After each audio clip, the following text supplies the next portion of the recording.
प्रिय छात्रों, आज हम लोग 10th क्लास के अंतर्गत बायोलॉजी में चैप्टर 2 का अध्ययन करेंगे, जिसके अंतर्गत हम लोग को पढ़ना है रेस्पिरेशन सिस्टम।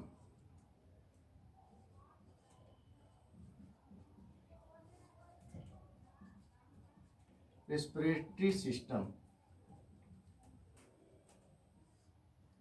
का मतलब है श्वसन तंत्र।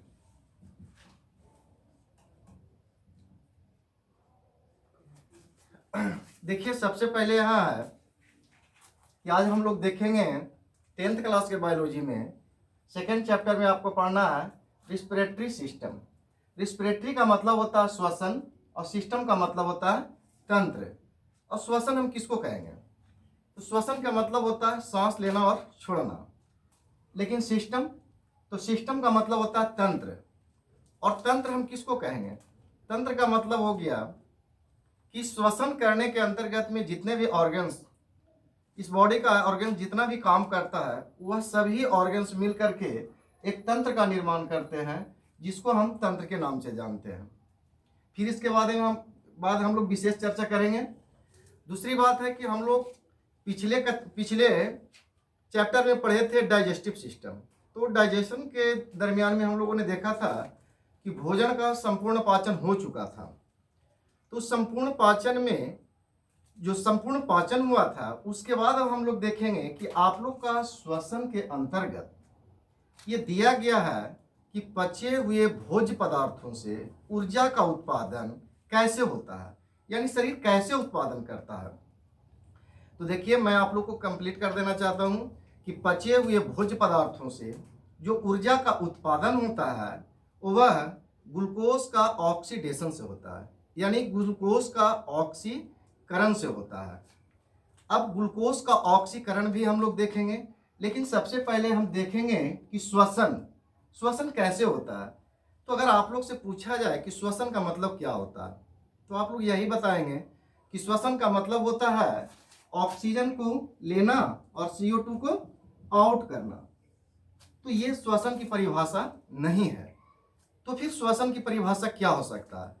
तो सबसे पहले हम लोग श्वसन को ही समझेंगे कि कैसे श्वसन होता है। तो श्वसन के बारे में सबसे पहले हम लोग ये देखेंगे कि ये वायुमंडल है, और वायुमंडल में जो गैसेस होता है वो मिक्स अवस्था में होता है, यानी सारा गैस मिला हुआ रहता है। तो वायुमंडल से हम लोग वायु को लेते हैं। क्या लेते हैं? वायु को लेते हैं। किसके माध्यम से? नाक के माध्यम से। फिर कहां वायु जाता है? श्वास नली। अब श्वास नली के बाद कहां जाता है? फेफड़े, यानी लंग्स में। फेफड़े के बाद जो जाता है वायु, वो जाता है ब्लड के पास, यानी रक्त के पास। और रक्त के बाद वायु कहां जाता है? तो रक्त के बाद वायु जाता है कोशिका के पास। और कोशिका के बाद वायु कहां जाता है? तो कोशिकांग में जाता है। और फिर जो है ऊर्जा की प्राप्ति होती है। तो इस प्रकार से हम लोग समझेंगे कि वायुमंडल में जो गैसेस है वो क्या है? मिक्स अवस्था में है। और हम ये कैसे कह सकते हैं कि हमने O2 लिया और CO2 को बाहर किया? नाक के पास तो कोई ऐसा यंत्र लगा हुआ नहीं है जिससे ये कोई कह दे कि हम CO2 को, ये O2 को ले रहे हैं, है ना? ऐसा नहीं होता है। तो हम लोग वायुमंडल से क्या करते हैं? वायु को ग्रहण करते हैं। ये कभी नहीं कहना है कि ऑक्सीजन को ग्रहण करते हैं। वायुमंडल से हम लोग वायु को ग्रहण करते हैं। नाक के माध्यम से श्वास नली को होते हुए वायु कहाँ पहुंचता है? फेफड़े में पहुंचता है। फेफड़े दो होता है ना, लेफ्ट एंड राइट। फेफड़े में पहुंचने के बाद ऑक्सीजन रक्त के माध्यम से बंधता है ना? ये रक्त के माध्यम से ऑक्सीजन क्या होता है? बंध जाता है। और शरीर की प्रत्येक कोशिकाओं तक ये पहुंचता है। शरीर की प्रत्येक कोशिकाओं तक पहुंचने के बाद कोशिका में ग्लूकोज का ऑक्सीडेशन होता है, यानी ब्रेक डाउन होता है, जिसको आप कह सकते हैं। यानी ग्लूकोज टूटता है, और टूटने के बाद क्या मुक्त होता है? ऊर्जा मुक्त होता है। और इस मूल प्रक्रिया को ही हम श्वसन कह सकते हैं, है ना। तो अब आप परिभाषा के रूप में लिख सकते हैं कि श्वसन किसे कहते हैं। तो सबसे पहला परिभाषा में आप लिखिए, श्वसन बृहद रूप से वह सम्मिलित प्रक्रिया है जिसके अंतर्गत शरीर में ऊर्जा का उत्पादन होता है। श्वसन वह मूलभूत प्रक्रिया है जिसके अंतर्गत शरीर में ऊर्जा का उत्पादन होता है। पहला डिफिनेशन हो गया। दूसरा डिफिनेशन में आप लिख सकते हैं, दूसरे परिभाषा में लिख सकते हैं, एकदम सिंपल सी है कि उच्च श्वास और प्रश्वास के सम्मिलित रूप को हम श्वसन कहते हैं। याद करना आसान हो जाएगा। हम फिर बाद में बताएंगे कि उच्च श्वास क्या होता है, प्रश्वास क्या होता है। तीसरा जो फेमस डिफिनेशन है और बेहतर डिफिनेशन है, आप उसको लिखें। आप उसमें लिखिए कि जब हम वायुमंडल से वायु को ग्रहण करते हैं तो नाक के माध्यम से श्वास नली के होते हुए वायु फेफड़े में पहुंचाया जाता है।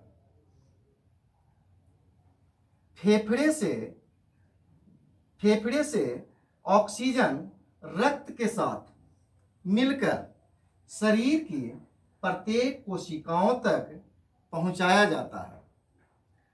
कोशिका में पहुंचने के बाद ग्लूकोज का ब्रेकडाउन होता है, यानी ग्लूकोज का विखंडन होता है, जिसके फलस्वरूप ऊर्जा का निर्माण होता है। ग्लूकोज को टूटने के दरमियान बनने वाला CO2 पुनः रक्त के साथ फेफड़े में पहुंचा दिया जाता है, जहां से नासिका द्वारा वायुमंडल में मुक्त कर दिया जाता है। और इस मूलभूत प्रक्रिया को ही हम श्वसन के नाम से जानते हैं। क्लियर है। अब हम लोग आगे देखते हैं कि ग्लूकोज का ब्रेकडाउन कैसे होता है, कितने चरणों में संभव होता है, या श्वसन कितने प्रकार का होता है, ये सबको देखेंगे हम लोग। तो यहां पर हम देखेंगे कि ग्लूकोज का ब्रेकडाउन 2 चरणों में संभव हो सकता है, या श्वसन 2 प्रकार से श्वसन को हम समझ सकते हैं। पहला है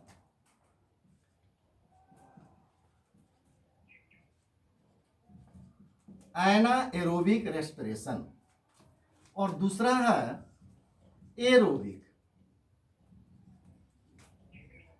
एरोबिक रेस्पिरेशन। आर का मतलब रेस्पिरेशन, है ना। एनाएरोबिक का मतलब होता है अवायवीय श्वसन, अवायवीय श्वसन।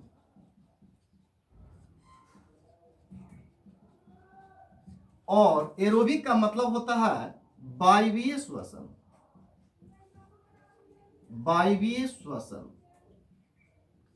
अब हम लोग बारी बारी से देखेंगे कि एनाएरोबिक रेस्पिरेशन में क्या होता है और एरोबिक रेस्पिरेशन में क्या होता है। एनाएरोबिक का मतलब अवायवीय और रेस्पिरेशन मतलब श्वसन।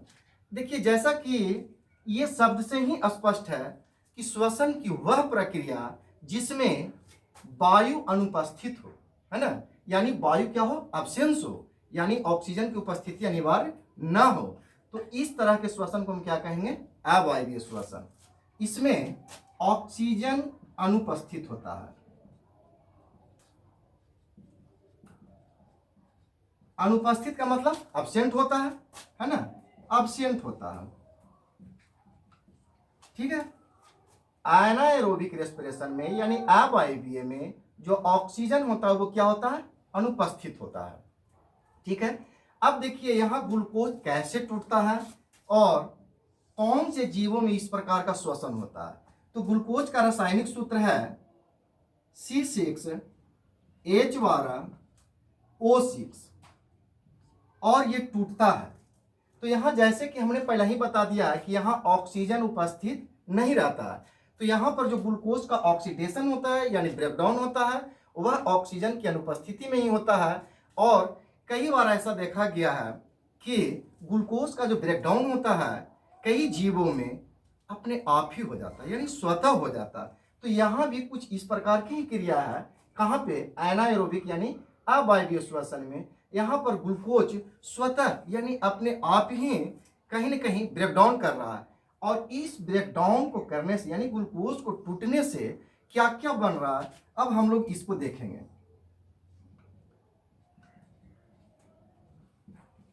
इथेनोइक एसिड बन रहा है, और बन रहा है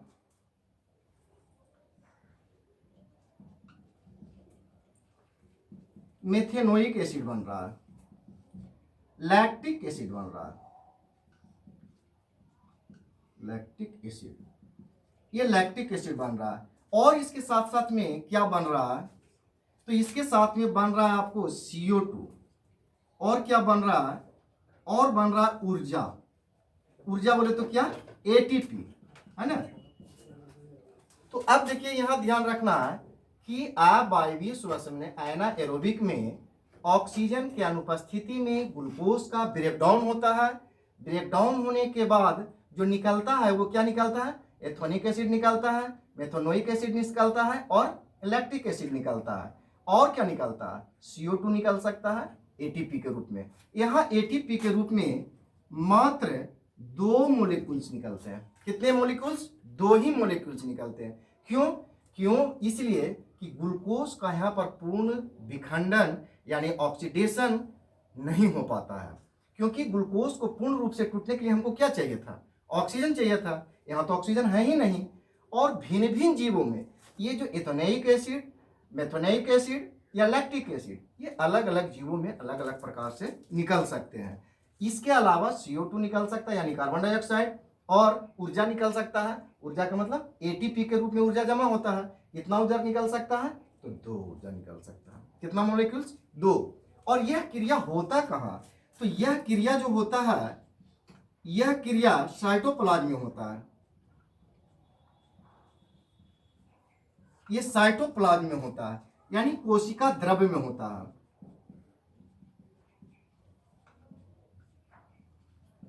यह क्रिया यानी अवायवीय श्वसन का जो क्रिया होता है वो कहाँ होता है, कोशिका द्रव्य में। यह श्वसन का प्रथम चरण है ना, यानी यह श्वसन का कौन सा चरण है, प्रथम चरण। ठीक है, यह क्रिया कहाँ होता है,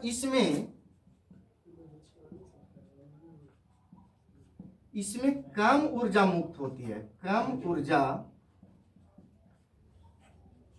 इसमें कम ऊर्जा मुक्त होती है। ठीक है, अब है सवाल कि भाई ये होता है कौन कौन से जीवों में, इसको हम लोग को देखना है कि कौन कौन से जीवों में ये होता है। कौन, एनाएरोबिक रेस्पिरेशन, यानी कौन कौन से जीवों में हो सकता है। तो एग्जांपल्स में आप लिख सकते हैं, है ना, यूनिसेलुलर सेल, यूनिसेलुलर ऑर्गेनिज्म,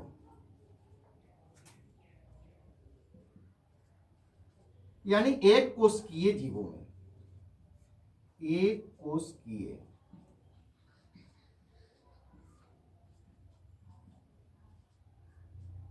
एक कोशिकीय जीवों में। अब फिर से पहले इसको आप देख लीजिए, एनाएरोबिक यानी अवायवीय श्वसन जो O2 की अनुपस्थिति में होता है यानी एब्सेंट में होता है। यहाँ ग्लूकोज का जो ब्रेकडाउन होता है जो बिना ऑक्सीजन का ही होता है यानी स्वतः हो जाता है, और इससे निकल सकता है ethanoic acid, methanoic acid, lactic acid, CO2 निकल सकता है। और ATP में कितने मोलिक्यूल्स, 2 मोलिक्यूल्स, है ना। यह क्रिया कहाँ होता है, तो यह क्रिया कोशिका के कोशिका द्रव्य में होता है यानी साइटोप्लाज्म में होता है। यह श्वसन का कौन सा चरण है, तो प्रथम चरण। कौन सा चरण, प्रथम चरण। इसमें कम ऊर्जा मुक्त होती है। देखिए मात्र यहाँ 2 ही मोलिक्यूल से निकल रहा है। इसका एग्जाम्पल क्या है, तो यूनिसेलुलर ऑर्गेनिज्म, यानी एक कोशिकीय जीवों में ही इस प्रकार का श्वसन हो सकता है।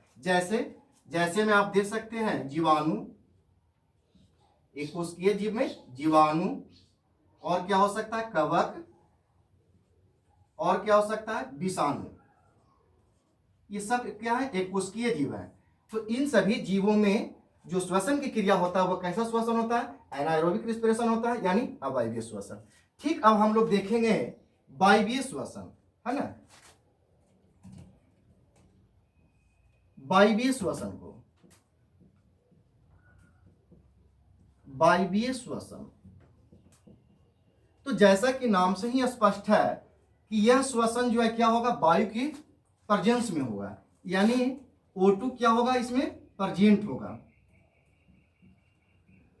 है ना, यानी उपस्थित होगा। यह जो श्वसन की क्रिया होगा, एरोबिक रेस्पिरेशन जो होगा, वह O2 के प्रेजेंस में ही होगा। और इसमें ग्लूकोज कैसे टूटता है, कैसे हम लोग के शरीर में ऊर्जा की प्राप्ति होती है, ये देखना है। तो ग्लूकोज का रासायनिक सूत्र है C6H12O6 प्लस O2। और ये देखिए यहाँ पर जो है ये ग्लूकोज का ब्रेकडाउन कौन करा रहा, ऑक्सीजन करा रहा है। किसके प्रेजेंस में हो रहा है, ऑक्सीजन के प्रेजेंस में हो रहा है ना। यानी ग्लूकोज को तोड़ने का काम कौन कर रहा है, तो कर रहा है ऑक्सीजन कर रहा है। और ये बना क्या रहा है, तो ये बना रहा है आपको, ये बनाता है CO2, ये बनाता है H2O, और ये बनाता है ATP, है ना। ATP बोले तो ऊर्जा बनाता है। कितना ऊर्जा बनाता है, तो ये 38 मोलिक्यूल्स बनाता है। कितना बनाता है ये, 38। हम फिर से यहां तक समझेंगे। O2 के बाद ठीक है प्लस O2 के बाद ठीक है एरोबिक रेस्पिरेशन, है ना। तो एरोबिक रेस्पिरेशन का मतलब हो गया वायवीय श्वसन, है ना। और वायवीय श्वसन में O2 जो है, O2 के प्रेजेंस में उपस्थित होता है। यानी किसमें क्या जरूरत है, तो O2 को प्रेजेंट होना अनिवार्य है। अब यहाँ जो ग्लूकोज का ऑक्सीडेशन होगा या ब्रेकडाउन होगा, वो किसके प्रेजेंस में होगा, तो ऑक्सीजन के प्रेजेंस में होगा। क्या बनाएगा ये, CO2 बनाएगा, यानी कार्बन डाइऑक्साइड बनाएगा, H2O बनाएगा, H2O बनाएगा प्लस CO2 बनाएगा प्लस H2O बनाएगा प्लस ATP बनाएगा, है ना। तो ये बनाएगा, है ना। अब देखिए ये बनाने के बाद ATP के रूप में कितना आपको ऊर्जा मिल रहा है, तो यहाँ पे 38 मिल रहा है। अब देखिए इसकी जरूरत तो हम लोग को होती है, पानी की जरूरत तो है शरीर में। तो पानी का जितना जरूरत रहता है वो शरीर में रह जाता है। ऊर्जा की जरूरत है हम लोग को शरीर में कि नहीं, तो है, तो ये ऊर्जा भी रह जाता है। आउट किसको करना है, CO2 को आउट करना है। तो यही CO2 कोशिका से निकलकर ब्लड के साथ मिक्स होकर के पुनः फेफड़े में जाकर और नासिका के माध्यम से मुक्त कर दिया जाता है। और इसी क्रिया को हम श्वसन के नाम से जानते हैं। देखिए ये भी क्लियर हो गया। दूसरा क्लियर हो गया कि पचे हुए भोज्य पदार्थों से शरीर में ऊर्जा का उत्पादन कैसे होता है, तो ग्लूकोज के विखंडन से, यानी ग्लूकोज के ब्रेकडाउन से। कौन कराता है ब्रेकडाउन, तो ऑक्सीजन कराता है। ब्रेकडाउन के दरमियान क्या निकलता है, CO2 निकलता है प्लस H2O निकलता है प्लस ATP निकलता है। ATP के रूप में कितना अणु, 38, है ना। और यह क्रिया कहाँ संपन्न होता है, तो यह क्रिया जो संपन्न होता है ये होता है माइटोकॉन्ड्रिया में। कहाँ संपन्न होता है, माइटोकॉन्ड्रिया में, माइटोकॉन्ड्रिया में संपन्न होता है। और यह श्वसन का यह दूसरा चरण है। ये कौन सा चरण है, ये दूसरा चरण है। ये श्वसन का कौन सा चरण, दूसरा। ये प्रथम चरण, ये दूसरा चरण। अब देखिए इसमें और क्या होगा, इसमें ज्यादा ऊर्जा मुक्त होती है। इसमें अवायवीय श्वसन की अपेक्षा, अवायवीय श्वसन की अपेक्षा ज्यादा ऊर्जा मुक्त होती है, ज्यादा ऊर्जा मुक्त होती है। अब तो आप लोग डिफरेंस देख भी रहे होंगे कि यहाँ ATP के रूप में कितना आ रहा था, 2 ही अणु। यहाँ कितना आ रहा था, 38 मॉलिक्यूल्स। तो देखिए इसके अपेक्षा इसमें ज्यादा ऊर्जा बन रहा है कि नहीं बन रहा, बन रहा है। तो निश्चित तौर पर है कि ये ज्यादा है इसमें। अब ये कौन कौन से जीवों में हो सकता है, इसका एग्जाम्पल क्या होगा, इसका एग्जाम्पल क्या होगा भाई, तो इसका एग्जाम्पल हो सकता है मनुष्य, पशु, पक्षी,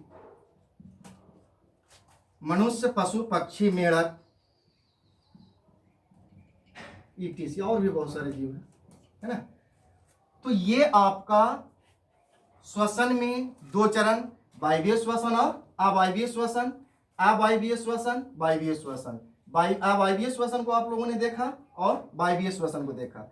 यदि आप लोग को क्वेश्चन दे दिया जाता है कि difference between anaerobic and aerobic respiration, तो आपको इतना लिख करके, और ये इसका है कि इसका जो प्रथम ये कहाँ होता है, कोशिका द्रव में होता है अवायवीय श्वसन। ये कौन सा चरण है श्वसन का, प्रथम चरण है। इसमें कम ऊर्जा मुक्त होती है। इसका एग्जाम्पल क्या है, तो यूनिसेलुलर ऑर्गेनाइज्म यानी एक कोशिकीय जीवों में, जैसे जीवाणु, कवक, विषाणु, ईटीसी इत्यादि। एनाएरोबिक रेस्पिरेशन, वायवीय श्वसन, किसके प्रेजेंस में, ऑक्सीजन के प्रेजेंस में। यहाँ ग्लूकोज का क्या होता है, ब्रेक डाउन होता है। कौन कराता है, ऑक्सीजन कराता है। क्या निकलता है, CO2 निकलता है प्लस H2O निकलता है प्लस ATP। ATP में कितने मॉलिक्यूल्स, 38। यह क्रिया कहाँ संपन्न होती है, कोशिका में। कोशिका के कौन से अंगक में, माइटोकॉन्ड्रिया में। कौन सा चरण है, दूसरा चरण। इसमें अवायवीय श्वसन की अपेक्षा ज्यादा ऊर्जा मुक्त होती है, ये देख ही रहे हैं आप लोग। इसका एग्जाम्पल क्या है, मनुष्य, पशु, पक्षी इत्यादि। ठीक है, यहां तक कोई दिक्कत नहीं। अब हम लोग थोड़ा सा देखेंगे कि विभिन्न जीवों में श्वसन का प्रमुख अंग कौन कौन सा है।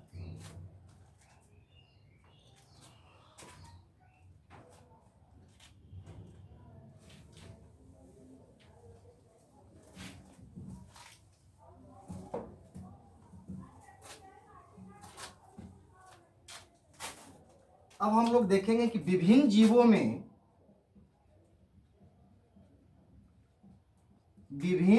में प्रमुख श्वसन अंग, प्रमुख श्वसन अंग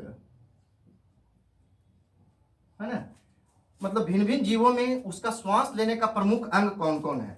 तो नंबर 1 में हम देंगे फेफड़ा यानी लंग्स। फेफड़े से कौन कौन से जीव जो है श्वसन कर सकते हैं। देखिए, मनुष्य, पशु,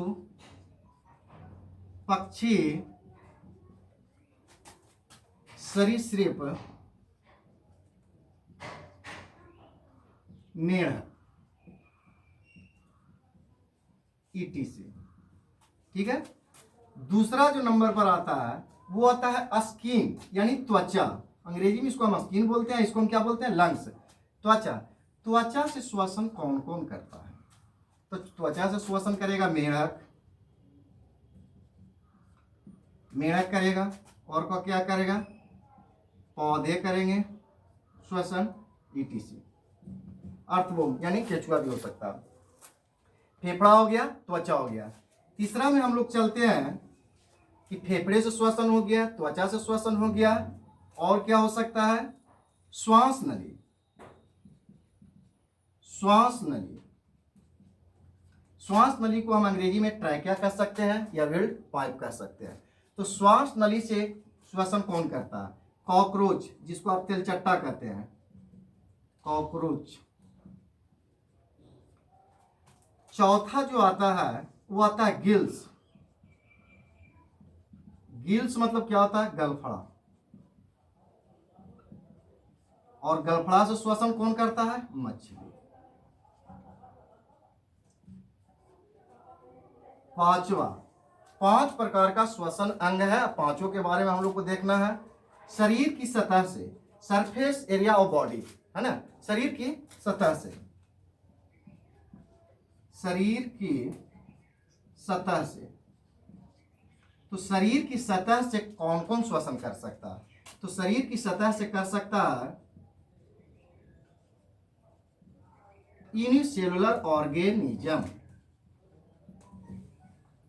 अब बोले तो क्या, एक कोशिकीय जीव, एक कोशिकीय जीव,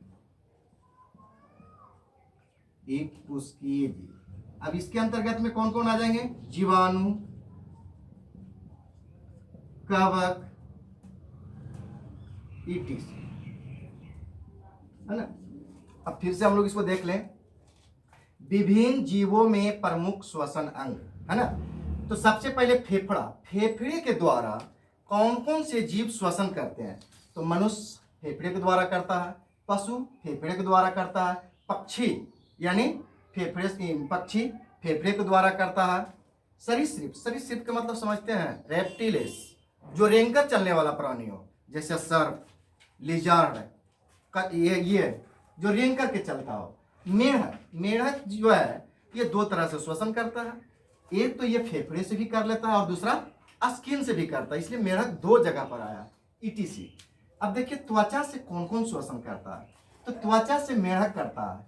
अब यहाँ देखिए आप लोग बताइए कि मेढक का श्वसन अंग दो है, एक तो यहाँ पे आ रहा है क्या कि मेढक फेफड़े से भी कर रहा है, दूसरा त्वचा से करता है। तो मेढक जो है फेफड़े से श्वसन तब करता है जब वह स्थल पर रहता है। मेढक को उभयचर बोला गया है, ये तो आप लोगों को पता होगा, है ना, एम्फीबियन प्राणी है ये। तो मेढक जब स्थल पर रहता है तब वह फेफड़े से श्वसन करता है, और यदि मेढक जल में रहता है, आप इसको लिख सकते हैं ऑन अर्थ। और जब मेढक जो है पानी में रहता है तब यह स्किन की सहायता से श्वसन की क्रिया को संपादित करता है। इसलिए यहाँ पर मेढक दो जगह आया है, यानी मेढक फेफड़े से भी ऑक्सीजन ले सकता है, वायु ग्रहण कर सकता है, और त्वचा से भी श्वसन की क्रिया संपादित कर सकता है। दूसरी बात आता है पौधे, तो पौधे भी श्वसन की क्रिया को संपादित करता है, और आप लोगों को हमने बताया भी है और आगे भी बताएंगे कि पौधे की कलियां में रंध्र या स्टोमाटा होता है, स्टोमाटा, है ना। आप पौधे की पत्तियों को देखे होंगे, कुछ इस प्रकार से नजर आया होगा पौधे की पत्तियां। इस पौधे की पत्तियां में ऐसे कुछ रहता है, इस टाइप से, और यहाँ पे देखिएगा, गौर से देखिएगा तो कुछ चौकोरा आकार टाइप के लगेगा, और पौधे की पत्तियां में छोटे छोटे छिद्र टाइप के होते हैं, उसी को हम रंध्र या स्टोमाटा भी कहते हैं। तो पौधे की जो पत्तियां होता है रंध्र या स्टोमाटा के माध्यम से, त्वचा के माध्यम से क्या करता है, वो श्वसन की क्रिया को संपादित करता है। अब हम लोग आते हैं श्वास नली। तो श्वास नली के माध्यम से देखिए यहाँ पे सिर्फ श्वास नली है, यानी ट्रैकिया है, जिसको हम बेल्ट पाइप भी अंग्रेजी में बोलते हैं। तो ये श्वास नली से कॉकरोच यानी इंसेक्ट यानी कीड़े मकोड़े, कीट पतंग, तो उसमें कॉकरोच जो है वह श्वास नली यानी ट्रैकिया के माध्यम से ही श्वसन की क्रिया को क्या करता है, संपादित करता है। नेक्स्ट जो आता है गिल्स, तो गिल्स माने होता है गलफड़ा, और गिल्स से श्वसन कौन करता है, तो मछलियां गिल्स के मदद से ही श्वसन की क्रिया को संपादित करता है ना। अब है पांचवा जो है शरीर की सतह, सरफेस एरिया, बॉडी की सरफेस एरिया से, शरीर की सतह से कौन है जो श्वसन की क्रिया संपादित करता है, यूनिसेलुलर ऑर्गेनिज्म। कौन करता है, यूनिसेलुलर ऑर्गेनिज्म, यानी एक कोशिकीय जीव जो भी होंगे जिनका शरीर एक ही कोशिका का बना होता है, वैसे जीव जो है वह शरीर की सतह से ही गैसों का आदान प्रदान करता है, यानी श्वसन की क्रिया को संपादित करता है। एग्जाम्पल्स फॉर बैक्टीरिया है, फंगस है, और वायरस को ले सकते हैं, है ना, ईटीसी। तो इस प्रकार से आज हम लोगों ने देखा कि पचे हुए भोज्य पदार्थों से कैसे शरीर में ऊर्जा उत्पादन होता है, श्वसन कितने चरणों में संपन्न होता है, 2, है ना, अवायवीय, वायवीय। ग्लूकोज का ऑक्सीकरण कैसे होता है, ब्रेकडाउन कैसे होता है उसका, वो भी हम लोगों ने देख लिया। Difference between aerobic respiration and anaerobic respiration, ये 3 टॉपिक देखे। चौथा टॉपिक में हम लोगों ने देखा कि विभिन्न जीवों में प्रमुख श्वसन अंग कौन कौन है, इस चीज को देखा।